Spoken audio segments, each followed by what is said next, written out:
Leaders come from every walk of life, would you agree? And yet leadership can be a very lonely journey.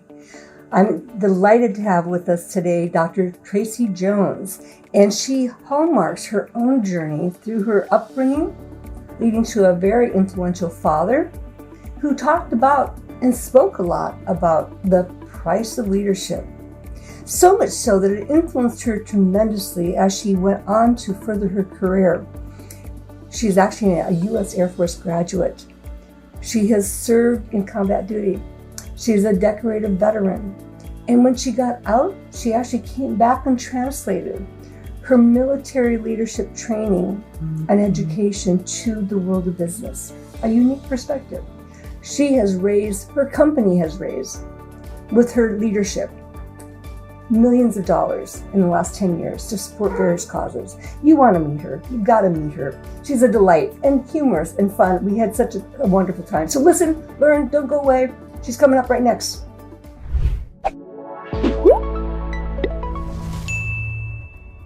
I am so delighted to have with me today Dr. Tracy Jones from Tremendous Leadership. And Tracy, it's been a delight to get to know you and to be on your recent podcast. So thank you for joining me today. Thank you so much, Debra. And for the listeners out there, you hop over to Leaders on Leadership because Dr. Dupree did a tremendous job. Oh, thank you. Welcome. We had fun, didn't we? We sure did. That was a wonderful dialogue. Yes, I think so too. And so we're going to have more of a wonderful dialogue here today. And so what I'd like to do first, Tracy, is tell our viewers and listeners a little bit about your background. Well, I like to tell people I am a student of life, and Buckminster Fuller, the world-renowned architect and designer, he has one of my favorite quotes, and he said, "I am not a genius, I am just a tremendous bundle of experience." And if there's something that I knew described me, I would like to say it's that. I grew up in a large family from Pennsylvania. I was the middle child, so I tell people that means I'm fairly can be the comedian, can be the peacekeeper, the highly adaptable one. And I spent time in the military, in the Air Force. I spent time in high tech. I spent time in defense contracting, and now I'm running a publishing, personal development, and speaking company. And so a little bit about me is I love trying new things. I love meeting new people. I like my time alone, but I'm a little bit more of I'm an ENTJ for those of you Myers-Briggs people out there, in case you didn't do it. And so I love the analytics. I love the plumbing aspect of running a business, but I love the creative side, the poetry too. So I tell people I strive to be a real Renaissance woman, and just every year I want to develop the next greatest version of myself, and I want to help other people do that. So life is a journey, and Debra, I'm just getting started. Oh, that's a wonderful story. And, you just echoed something I like to say a lot is it's all about learning, yes, living, and then growing. So it's a continuous improvement process, right? Absolutely. It's Kaizen. They had that firm was just continuous improvement. And again, we only know through our conscious mind what we can be, but our subconscious mind can go so much further. And we've got so much more greatness inside of us that we can continue to unfold. And I think it's an exciting time because people are living longer. We have more options. We have the knowledge of the world at our fingertips. And it really is an exciting time to continue to be on planet Earth. Absolutely. And certainly we are challenged in how we look at things and how we show up. And so that's why it is even more important to develop that mindset about that continuous improvement process. Absolutely. Well, it's the old poem that your mind is a garden and your thoughts are the seeds. In your garden, you can grow flowers or you can grow weeds. So everything doesn't emanate from your feelings. It all starts up here as a man or as a woman think it. So I'm so glad you're hitting on that. Well, thank you. I just want to add, Tracy, to your great overview is that, not only are you also a podcaster and speaker, but you're the author of 10 titles, 5 of which are children's books. I am. And I grew up with a father. My father was Charlie Tremendous Jones, and he was a motivator. So Debra, I tell people that was a cross between growing up and living in a sitcom and boot camp. So, it was always very fun and jubilant, but it was also very purposeful and intentional.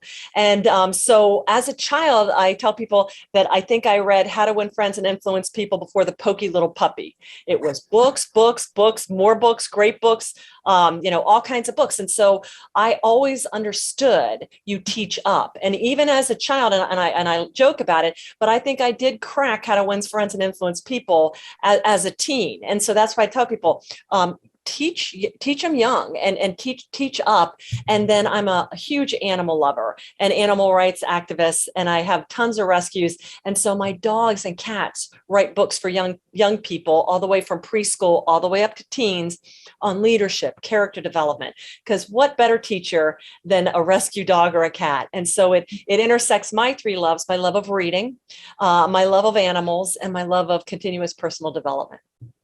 Well, that's absolutely wonderful. I mean, we have a couple of things in common in that we both came from large families.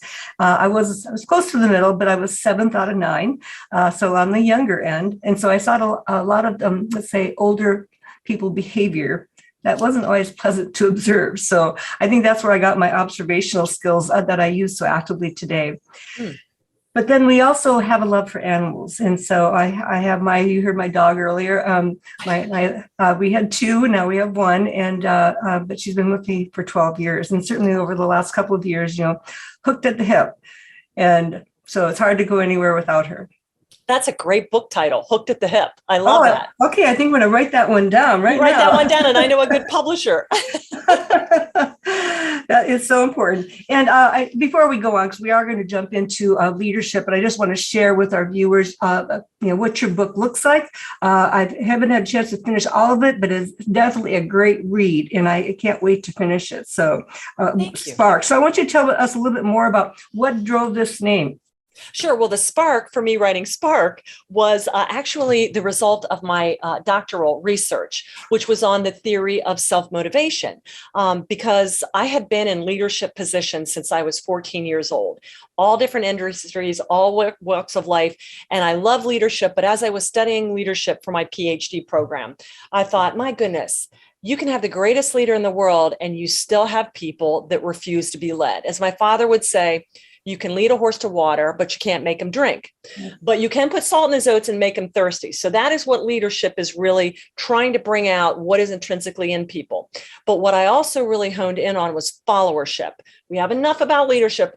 If you won't be led, then we have a problem, okay? Because you can't be a part of the team. So really, I studied a crisis event, a merger that went south. And the book was born out of, after talking to people, I looked at half the people I interviewed, looked at this event as the worst thing that ever happened. And I know it was scary. Mergers are scary, but everybody had been promised a job. But change is scary. We inherently just loathe change, because all change is death, because it means something else is going to happen. But then on the other half of the people in the exact same event are like, well, it wasn't really a crisis. It just was business as usual. And I thought, what is it? The two people can look at the exact same thing and process it so differently. So hence was really the research. And again, as a leadership junkie, I was like, and somebody who always aspires to be a better leader, I'm like, was it the leader? Was it the leader? Was it the leader? And I found out, no, as you said, it's all starts here. And if you have that, my dad would call it stinking thinking.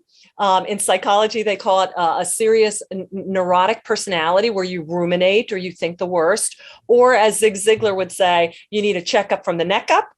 There is no amount of leadership or coaching or cajoling or threatening that will get you all in.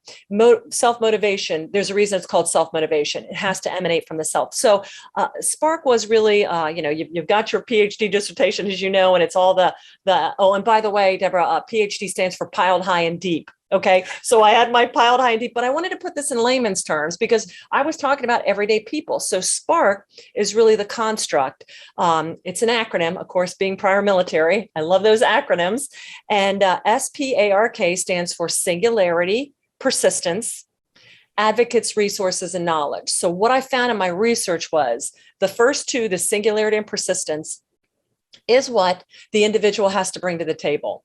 I don't know your purpose, and I can't decide to make you go all in, nor can I do the work for you. You have to bring that to the table. But the A, the R, the K, the advocates, the resources, and the knowledge, those are externals. So just like leadership and followership are two sides of the same coin, so is motivation. There's an internal aspect, but you can will it so bad, you can do your law of attraction, everything, but you still need people opening doors for you. You still need money, a website, you still need resources, and you still need knowledge. So I love the fact that, like with anything in life, we're going to talk about conflict.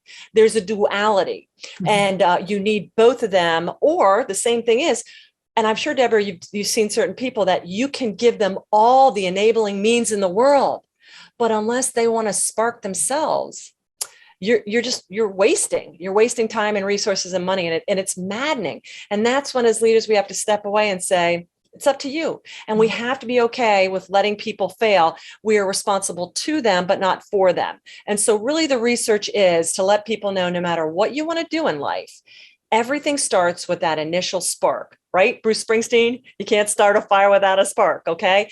And so how do we dial in that spark? Because getting started is the hardest part. And once you've ignited that spark, then the tools, the construct to keep fueling that intrinsic combustion so you can keep going higher and higher and developing yourself into unfolding yourself into the next greatest version. So that's really, it was born out of my PhD dissertation. Wonderful. Amazing story. And I love acronyms too. And while I've not been in the military, I've worked around the military for many years. So I remember doing one project where I was a combination of the Air Force, the Army Corps of Engineers, and I don't know, some other military organization that I'm not remembering right now. But I remember they sent me sort of a preview of what we were going to be, addressing in terms of the conflict that the three units held. And it was filled with so many acronyms. I called up laughing, saying, I'm sorry, I need an educational course before I even show up. What does all of this mean? And so, the head of the organization that I was dealing with laughed too and just said, I know, we inundate our lives with acronyms. And so, but they are helpful ways to remember things. And so, absolutely. Yeah. And I agree so much with you. I mean, I learned early in my career that if I was investing more time and energy into someone's solution, I was wasting my time. And so that I really learned to step back in order to step forward in ways that were constructive and useful to them. That's your next title. Step back in order to step forward. That's beautiful, Debra. What a great way to say it. Yeah. Yeah. Well, we certainly have seen a world of many changes in recent years. And so I'm curious, given your deep study into leadership and followers, and that was part of my examination as well, but from a different perspective. What do you see driving the vast majority of some of today's messes? A couple different things. First of all, there's something with the fact that knowledge is so acceptable. We have become very, very lazy, and we have lost our critical thinking skills. We don't vet sources. I'm sure you know with the doctoral program, for any of you out there thinking about getting it, get it, because you will be able to rightly divide the word. I mean, I'm telling you, I tell people now, if you can't cite it, don't write it. Well, Tracy, did you hear about this? Be gone. You know what I'm saying? It's just such a more peaceful thing. So I think the first thing that's really driving it is everybody, again, has these things, and it's free reign to just blast anything out there. And people are willfully ignorant enough to just absorb it and keep regurgitating, verbal vomit, I like to call it. There's a verse in Psalms, like a dog returns to its vomit, so a fool returns to its folly. We're listening to too much of this. I turned off the news in May of 2014, and I am more at peace, more informed, and more sure of my values than I ever have been before. So that's the first thing, is we've really lost the critical thinking skills. The other thing is, I think technology has really killed the ability for us to look one another in the eye and have agree to disagree, polite dissensions. We grew up in the 70s and it was live and let live. Okay. And we would have these disagreements, but that was okay. Now, because everybody is shielded and shrouded, you can put anything out there and nasty. And I'm like, these are adults. So it is a juvenile. It's lazy. It's pathetic. People aren't reading, and they're absolutely going back into their reptilian brain part, their fight or flight, rather than the whole regenerative adaptive capacity frontal lobar cortex. Now that takes work. Now, I will say this to you. It's no different than it has been since the dawn of mankind. We are who we are. It's so much easier, just like getting a sugar high, to just react and get, because we get this, you know, that we get this adrenaline, this endorphin rush, but it's a horrible way to live because it puts the stressors, it throws your body, and we can catch our bodies can catch a disease of the mind when we're in this constant reaction to everything. So I think really, I tell people, we all have our biases, assumptions, and blind spots, or BABS. And there's two kinds of ignorance. There's woeful ignorance and there's willful ignorance. Woeful is, look, I don't know what I don't know.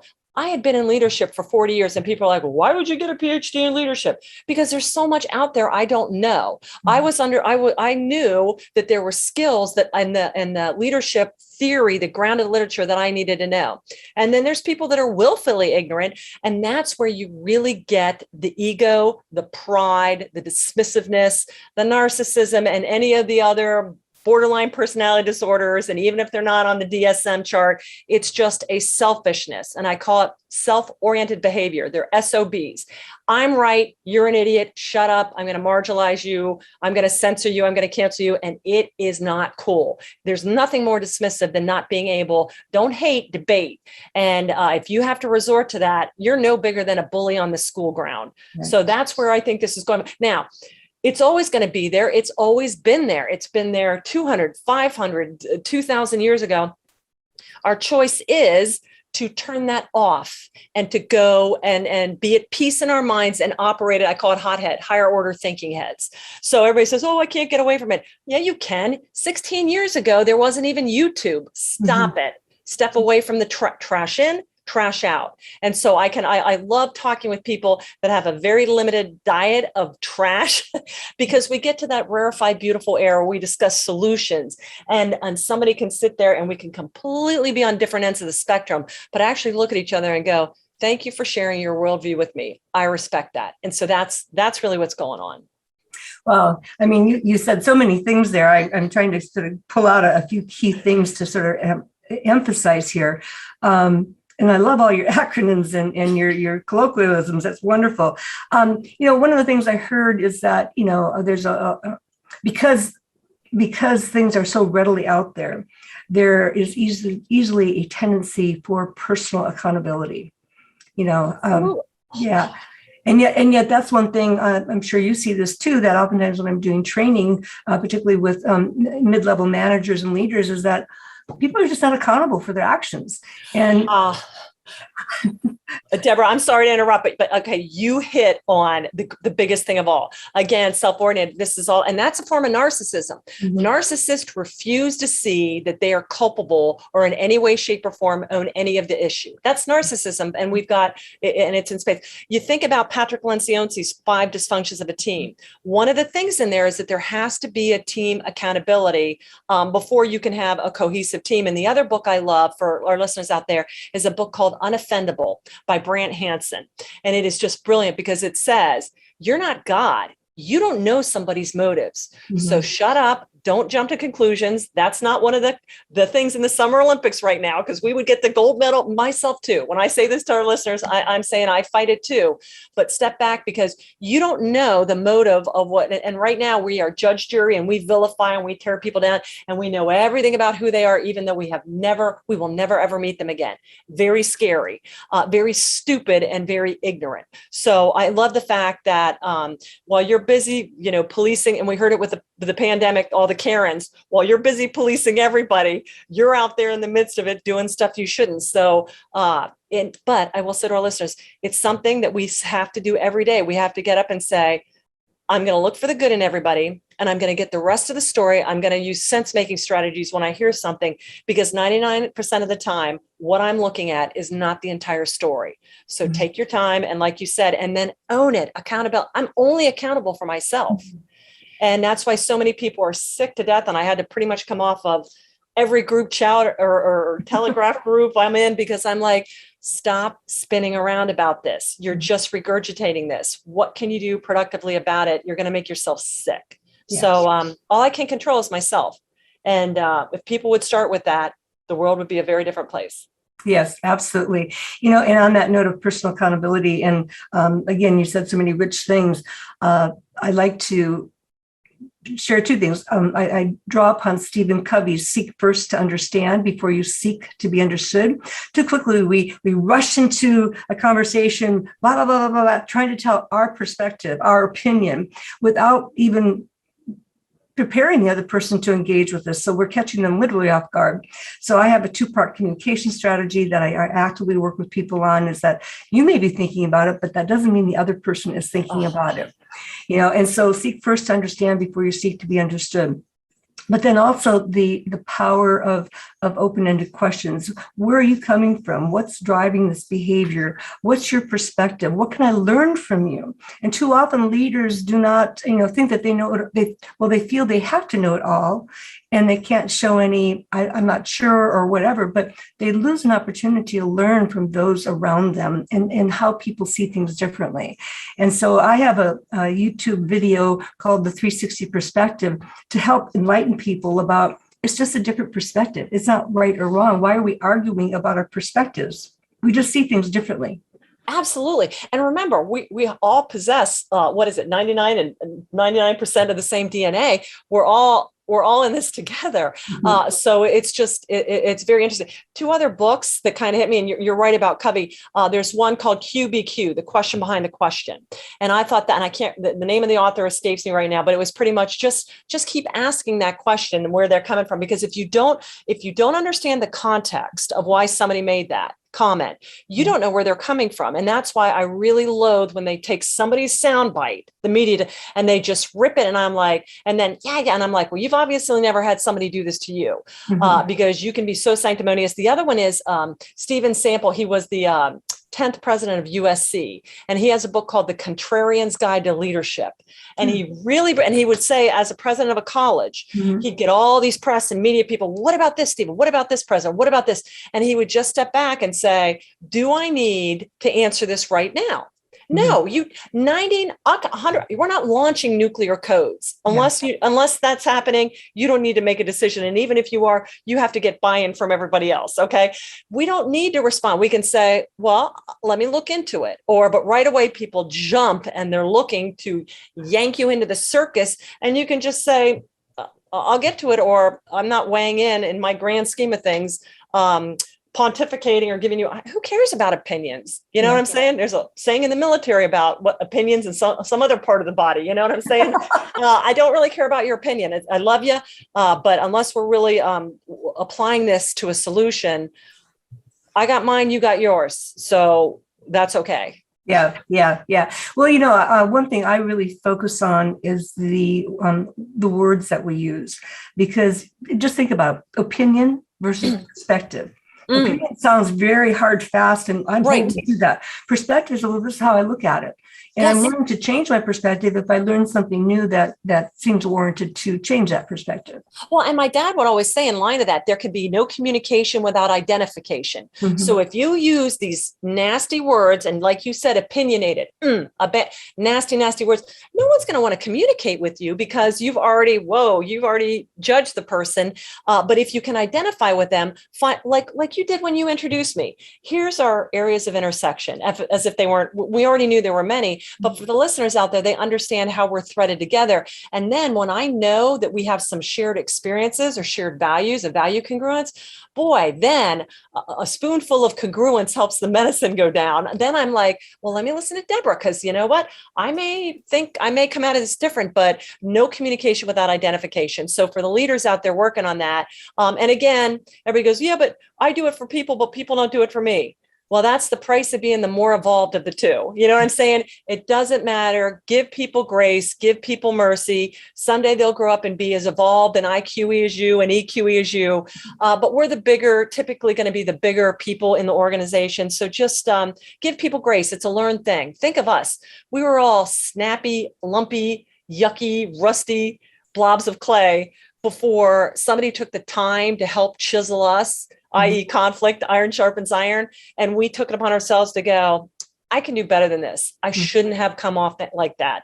I should not have let that person get I should have been more compassionate. I should be more forgiving. And so, it's a journey. Absolutely. And so much is emphasized around using empathy. And I find that a lot of people confuse empathy with sympathy. And I like to define empathy as, empathy is really acknowledging that someone is experiencing something very challenging or difficult or painful or whatever, even though you've never had a similar experience. Because if we say, well, I understand, well, how do you understand? I mean, have you walked in my shoes? So I say, don't use understand. Instead, say, I just want to acknowledge where you're coming from. I can see this is very painful for you. And yet the Dalai Lama has actually said empathy is huge, but it's not quite enough. We really need to show our empathy, not just voice our empathy. Now we have compassion, and it shifts to a different part of the brain. And I know at first I struggled with, well, what is compassion? What does that really mean? And again, I love what he had to say. And this was at some famous speech a few years ago in New York City. I like to reframe compassion as simply warm-heartedness. And when I even hear that, it's like, yeah, I like to feel warm-hearted. And then the flip side of this is, well, after all, who wants to show up cold-hearted? Absolutely. Or hard-hearted is even worse. Hard-hearted. It's bad enough to be cold-hearted, indifferent, but the worst is hard-hearted. And that's where we talk about the nastiness. Yeah. I like there's a personality test online. It's called the Big Five. And OCEAN, again, an acronym: openness, extroversion. Openness, conscientiousness, extroversion. I talk about in Spark, agreeableness and neuroticism. And agreeableness is in there. And that is your EQ. That is your compassion, your empathy. And again, I love that you called out sympathy, because sympathy, that can be hurting help. That can be enabling. And again, Bob Berg told me that, Tracy, you're responsible to people, not for them. Set them up for success, but let them fail. People let me fail. And then that's how I finally was like, I got to do this myself. So I love that you really nuanced and teased that out. And tough love is still love. Yeah. And I think today we're like, oh, that's nasty. Well, being hurtful and harmful are two different things. This may hurt your feelings temporarily, but in the long run, if I wouldn't have had certain people say certain things to me at different parts of my career, I wouldn't have had a career. And it shocked me. People call me all the time and say, Tracy, your father, one day I came in and I was sucking my thumb, whining, having a pity party, and he yelled at me, and then they start crying, and I'm like, I'm so sorry. And they're like, no, it was the best thing he ever did, because it like shocked me out of my self-pity. And I was like, hey, I know it stinks, but what's that? There's no crying over spilt milk. It is what it is. Have your pity party for 30 seconds and then get back in there.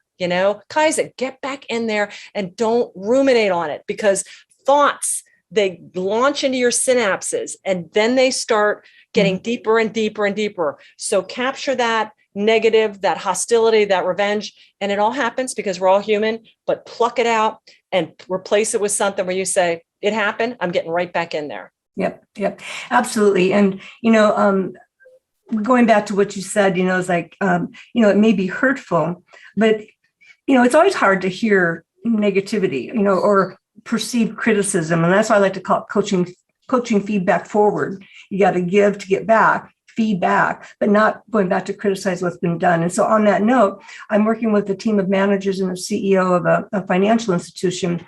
And there's a big disconnect between management and the employees. And so we've been working on that for the last few months, and just did a follow-up survey and got some pretty scathing comments, let's say, from employees, and I had some really negative reactions from the managers as far as, well, if they don't like it here, they should just leave. And it's like, whoa, they have not done a very good job of hiring. And so it's like we've gone through the avatar and ideal characteristics, so now they're starting to use them. But the other thing too is like, well, wait a minute. You may not like what you hear, and maybe that person isn't a good fit because of past hiring practices. But it's always important to take a look. Are there kernels of truth here? What can I learn from what's being said? And then take an honest appraisal of myself and my teammates as far as how are we showing up as leaders, as managers in our organization, because we may be engaging in behaviors we're not even aware that we're doing that are actually driving this kind of undercurrents of negativity. Absolutely. And you have to be open to receiving that feedback. And I tell people, there's a world of difference between a critical spirit and critical thinking. Critical spirit is just like bones of contention. And so when you bristle or somebody just, I hope they gave the managers, the leadership, good feedback, not just this place sucks or you're a horse's patootie. I mean, it's like, come on, guys, that's, you want respect. You got to give respect to get respect. And so critical thinking is wonderful. I had a call yesterday with somebody about a manuscript that I'm about to release, just really wanted to do a thing. And they were like, I would rethink a lot of this. And I was like, okay. I mean, point well taken, but now I have to go back and look at it. I'm glad they said it, because you're going to have the conversation, whether you want to hear it or not, that conversation is happening all over that company. Mm-hmm. So as leaders, it's important to hear it. And again, I love that you hit on the past hiring practices, because one of the other things with leadership and followership is leaders have a certain type of employee that really does it for them. Just like followers have a certain type of leader that really brings out the best in them. Like, obviously, because I'm prior military, I like a very direct, no nonsense, let's take this hill, and then we're going to go light our hair on fire and have a good time. That's me. And so if I get a touchy-feely, emotive, how are you doing today? I don't like that. That does not resonate with me. So it's really important to understand the implicit, what brings out the best in you. It's going to be very different. And so I'm glad you work with them, because they're going to have to really look back, because typically 99% of us, Miss Tracy included, we don't take the time to do the one-on-one culture fits before we let somebody sign on the dotted line. And it's just like getting married before you really go through a courtship. Sooner or later, those differences are coming out. And then you got to figure out, can we find a way to stay in this relationship, or do we need to part ways? Right. And that, totally speaks to then differences among people and then conflict. And I think, you probably found this too, but many people look at conflict as a very negative thing, avoid it at all costs, or get into it right away. And yet, is all conflict bad, Tracy? Absolutely not. And one of the things, Robert Kelly wrote a book called The Power of Followership, and he has 2 paradigms for bringing in your best people, critical thinking skills and all-in engagement. So I love critical thinking because one of the things too, he talks about, and Henry Cloud talks about this in his book, The Power of the Other. And there's a quadrant of people. He says there's 4 quadrants. One is just your acquaintances. So really radio silence. It's like you got 5,000 friends on Facebook. Yeah, whatever. They're just there. Quadrant 2 is all you hear is negative, that critical spirit. Quadrant 3 is your yes people, your people pleasers. Quadrant 4 is the true advocates that want your success more than you. They'll tell you what you need to hear and not what you want to hear. Conflict is constructive conflict. Healthy conflict, as iron sharpens iron, is so valuable, because think of us, we're all like these bottles of fine wine. And the older we get, the more robust and beautiful we get. But I can't read my label from the inside out. I need somebody outside of me to look at me and go, okay, Tracy, I know you think what you're trying to do, but this is how I see how you're presenting. And that is what I call conflict, in that they're helping me hone, they're chiseling me, they're pruning me, they're helping me cut away the dead, diseased, dying, or non-value added. So what do they say? A diamond is just a lump of coal that stayed on the job a little longer. Okay. Yeah. So it's really, that's where your conflict comes in, because I can only see what I can see. And I am well aware of all my biases, assumptions, and blind spots, but that's when you have other people, the quadrant 4 people, that will call you on your stuff. And the other one I heard is there's only 18 inches between a pat on the back and a kick in the rear. But you want people that will go that full gambit and be truthful with you. And that way there's that trust factor. And I love hearing your book was great. Okay, but what else? And I love it when people say point, counterpoint, and then we debate it, because that makes me really not get defensive, but defend my point. And it really helps me work through it. Just like this individual that gave me the feedback on my manuscript. I have to go back and I have to unpack that. And I have to either go, you know what, there's some things I need to tweak, or nope, we're just looking at this from 2 completely different things. And that would dilute my perspective on how I see it and how I'm putting it out there. And so I think conflict, if you've got everybody in your organization and they won't speak to you and tell you the truth about when you're about to run off the rails, this is not good. Don't think just because you don't hear it, there's nothing bad going on. As I would say, there's a ton of bad going on if you don't hear anything. Absolutely. And I equate that to a couple of different things. It's like even, children in a divorce, I hear parents say, oh, my kids are doing just fine. Oh, excuse me, this is a major life trauma, And so I absolutely agree. In an organization, we need to, reach out and speak to our people. And conflict, I always like to say, it's not that conflict is bad, because there's a lot of good that can come from conflict. It's really about how conflict is managed. Absolutely. Yeah. Yeah. And so, well, and how it's delivered and how it's received. Remember, it takes two to tango. So you have to be able to say it in a way that is designed to be constructive and not deconstructive.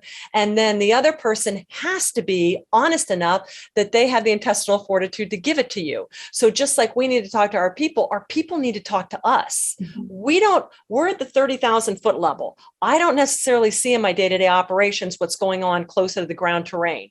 So a lot of people be like, oh, well, the boss, this, that. And I'm like, have you talked to them about it? No. They're not God. They can't be everywhere at all times. Please, if you care about your entity and getting your paycheck, be open and transparent. And then somebody will go, oh, well, I did. And they shut me. Well, that's a different story. But let's at least get the dialogue going on so we all can get better.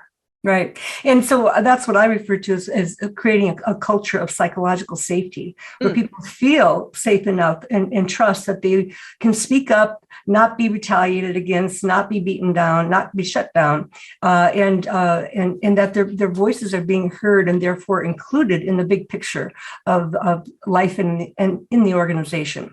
Absolutely. And there was a gentleman on our cohort. We have a cohort where it's a safe space and we share things. And I said, who are the people that really inspired you and showed you? Because there's all kinds of people throughout our lives.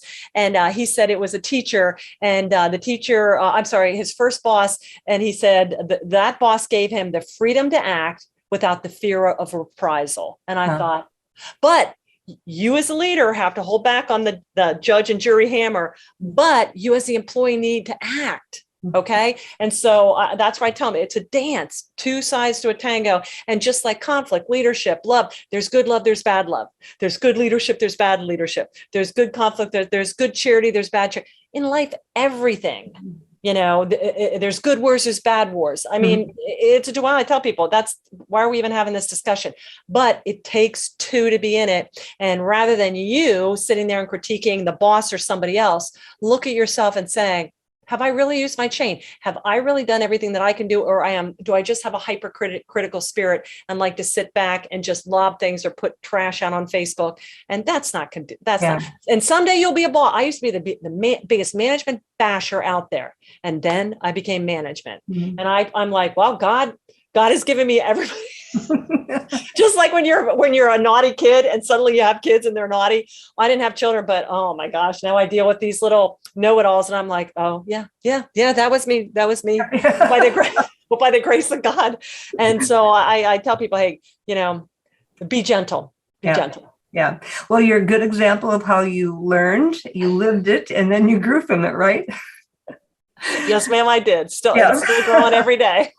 Well, Tracy, this has been just, I can't believe how fast time has flown by. And I think between the two of us and our commonalities and our interest in leadership and helping followers, manage up, we could go on forever. And yet I want to be mindful of our time, our viewers' time and so forth.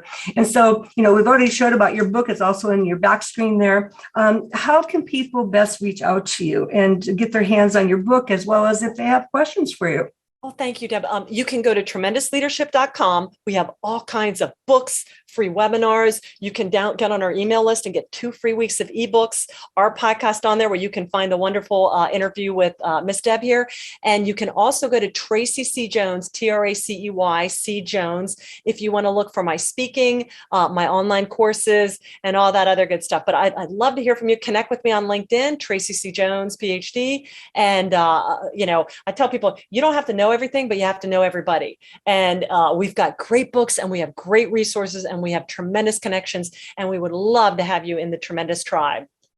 Well, that's wonderful, Tracy. I've been to your website, of course, and you do have some wonderful things out there available. And so I want to say to our viewers and listeners, thank you for joining us. If you enjoyed what you heard today, subscribe now so that you get notified of our next and upcoming guest speakers, people just like Tracy, and who have so much knowledge and insight and wisdom to share with you to help us all grow as we become leaders in whatever walk of life that might be. So thank you all. It's been a pleasure. Breaking through the blue wall. We all know that our last year and a half or two have been filled with COVID-19, social unrest, and political unrest, where law enforcement has been in the forefront, visible on everybody's screen.